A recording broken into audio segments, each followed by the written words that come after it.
तेवढा द्यायला इन्कार केला. मी सांगितलं एका स्विच नोक जे असतं ना तो त्याच्या बरोबर सुद्धा एवढी जमीन देणार नाही. मग यामुळे एवढं मोठं महाभारत घडलं. म्हणून माझं माझं म्हणू नका. दिले नाही देवाने हे जीवन चांगल्या प्रकारे जगा.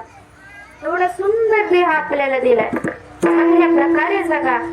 अहो उगाच आत्महत्या कशाला करतात छोट्या छोट्या कारणांवर.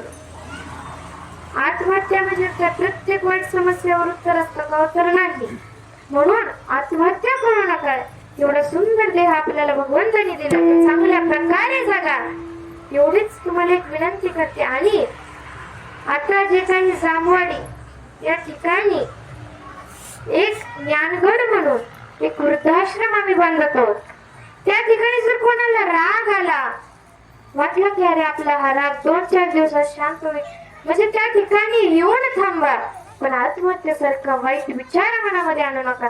त्या ठिकाणी या फुकट खाण्याची पिण्याची राहण्याची सर्व काही सोय. आणि त्या ठिकाणी जेव्हा तुम्हाला वाटणार आहे त्याची चूक होती, त्यांनी म्हटलं की अरे माफ करा, तर आपण करूयात, जाऊयात.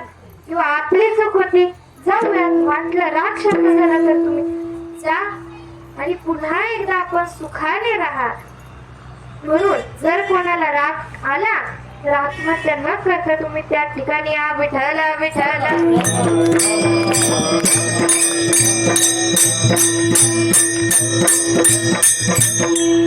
त्याच सोबत एवढं सुंदर देह आहे. मग काही